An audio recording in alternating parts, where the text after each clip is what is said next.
Hello there, Christine here with my weekly update on health and crochet.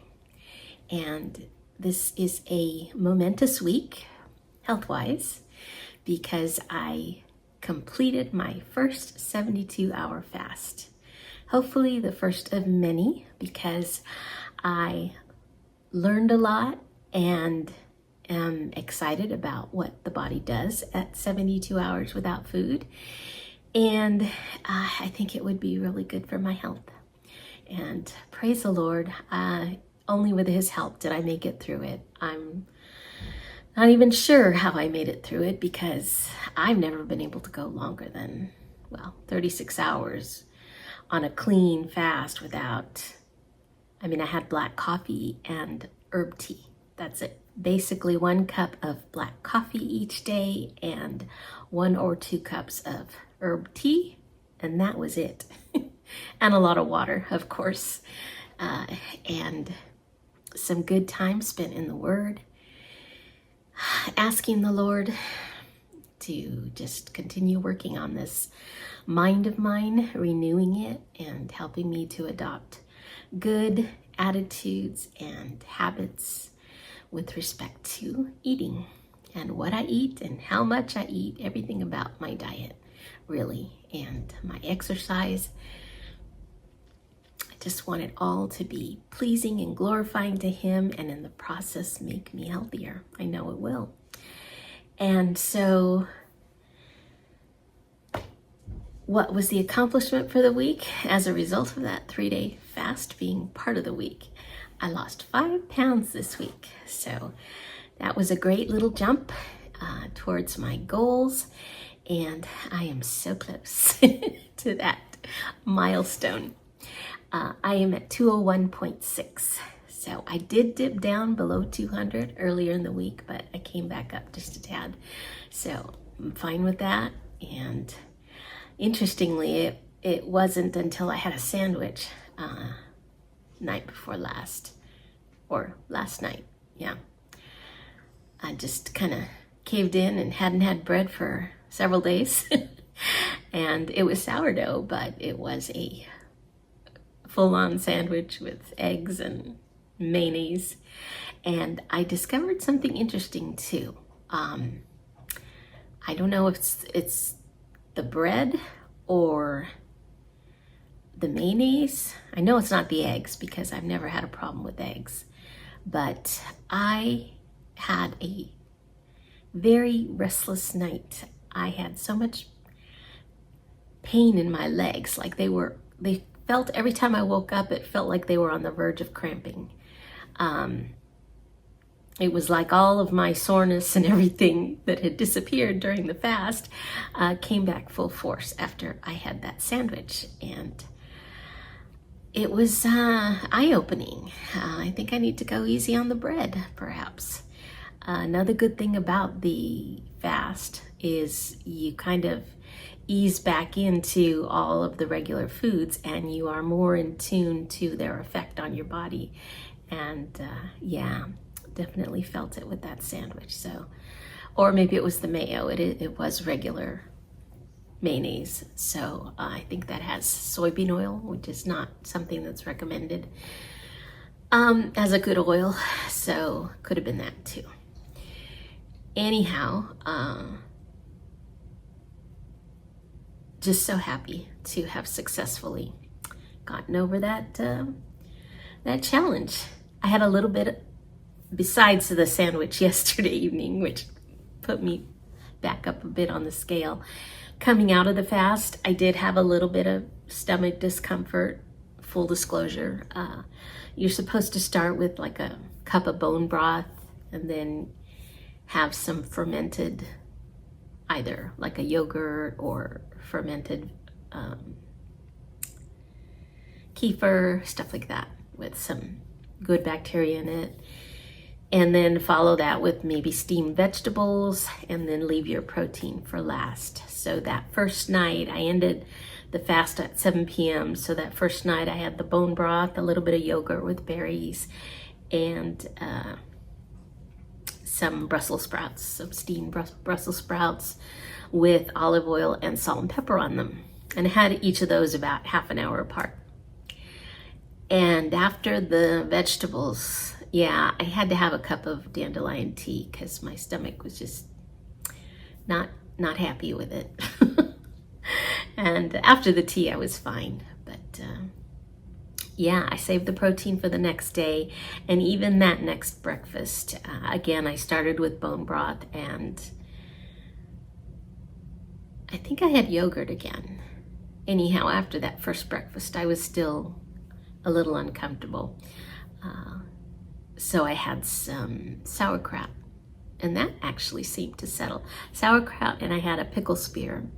I thought maybe the, those fermented veggies would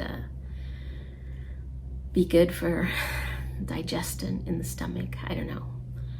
I'm figuring all this out as I go. Just kind of trying to absorb all the advice and guidance and do the right things. And anyhow, after that, I did feel okay. And since then, I've been fine. So really happy with that. Another discovery I made was I don't need that much sugar. My first yogurt that I had with berries was a plain whole Greek yogurt and just fresh. Well, no, it wasn't fresh berries. It was frozen blueberries, unsweetened.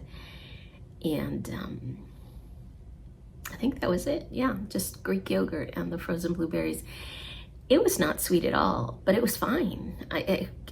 I always thought that I needed at least a little bit of honey when I was eating plain yogurt, but I really don't need it. So that was a good discovery. So I will try and curb the sugar a little. I think I got a head start on that as well during the fast. So good on that. And I just want to say it. What I learned during the fast, I did it with Dr. Mindy Peltz again, and she had these videos every day at 12 noon her time, 2 p.m. for me. And she would go through, the first one was about what you'll be experiencing, and then she talked about what the symptoms, different symptoms and what they might mean as you're going through the fast. And then the last one was how to come out of it and what foods to eat. And I think it was on day 2 that she gave this whole summary of what your body's doing at each stage of the fast, like after 24 hours, after 48 hours, after 72 hours. And something fascinating that I did not know about was that your body produces stem cells, its own stem cells at 72 hours.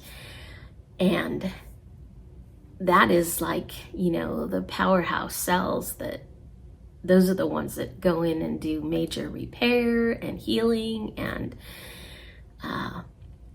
so that was really cool because I understand that people pay thousands of dollars to get stem cell injections. And here you can get them for free out of your own body if you do long-term fasting. And so that was really cool.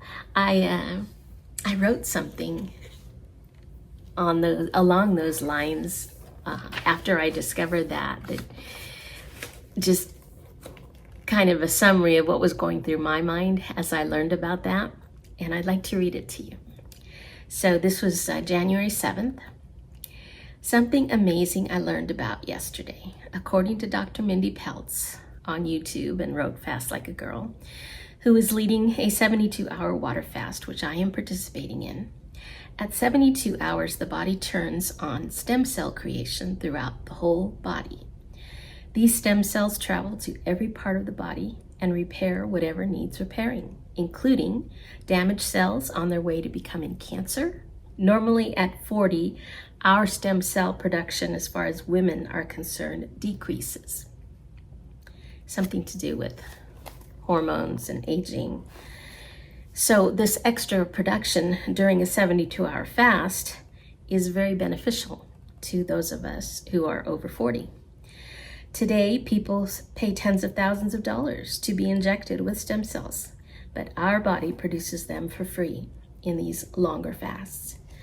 Dr. Mindy does 2 72-hour fasts per year because of this. More stem cells lead to better health, less illness, and even longevity. What stood out to me in this process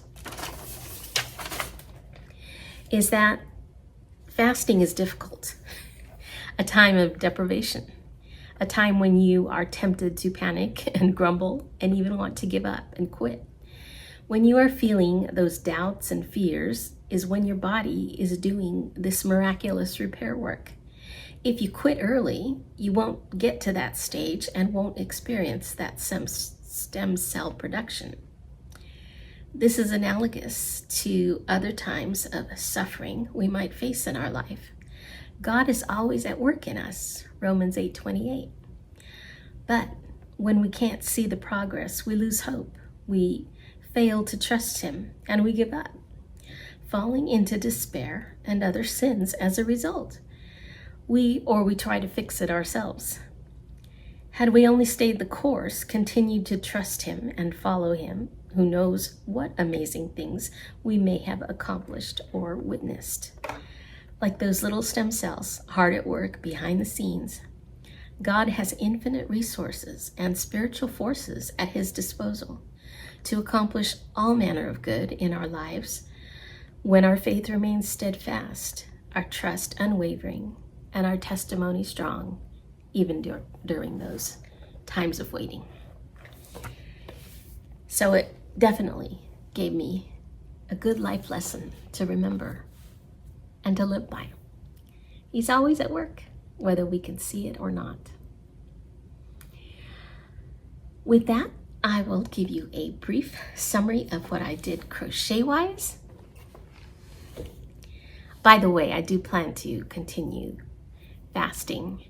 I hope to do, after I get over maybe 10 days of just eating regularly, to adopt maybe a 24-hour fast every couple weeks, and then a 36-hour fast once a month. And I will plan to do another 72-hour at the end of the year, to do twice a year, the longer fast. And we'll see how that goes. Anyway, back to crochet. I only worked on 2 projects this week. I didn't touch the headband that I had started. I went back to my socks. These are the ones with Mary Maxim Festive Feet. And just continued working on this second sock. So we are almost a few rows away from the point where I get to start working on the heel. And I don't know, socks are so easy to work on. I love, and they're so small that, you don't have this huge old blanket to maneuver with. So I continue to work steadily on those. Looking forward to finishing another new pair. And I worked on my blanket, the gingham pattern by Daisy Farm Crafts. We are now on the last section. So I'll just give you a peek at this. And this last section, we're a few rows into, will be the last color scheme, which matches the first one. It's a wonderful baby blanket with a nice weight to it. And I'm excited to have made some progress on this. This feels so nice, by the way. I love this cotton by Hobby Lobby. And it is a wonderfully soft, drapey cotton. Even though this is a double, there is another strand going through these stitches, so it's double the thickness, and it still has a very nice drape to it. So, nice yarn. And that's all I have for you this week. Hope you enjoyed, and if you get motivated to try a fast, I will put a link to Dr. Mindy's channel. Now, her worldview is slightly different than mine. I will just mention So if you are a believer in Christ and born again like I am, you may have to sift through some of her opinions. But on the fasting advice, the guidance as far as foods to eat, she's right on. So as with everything, we examine everything, and like an old pastor of mine used to say, you chew the fruit and spit out the seeds. Also, on the crochet front, I wanted to mention a blog post that came through my email today from Daisy Farm Crafts. It's titled 3 Habits That Helped Me Become a Better Crocheter. And I thought it was a great little write-up that she did about those 3 lessons. And so I will link that in the description box below as well.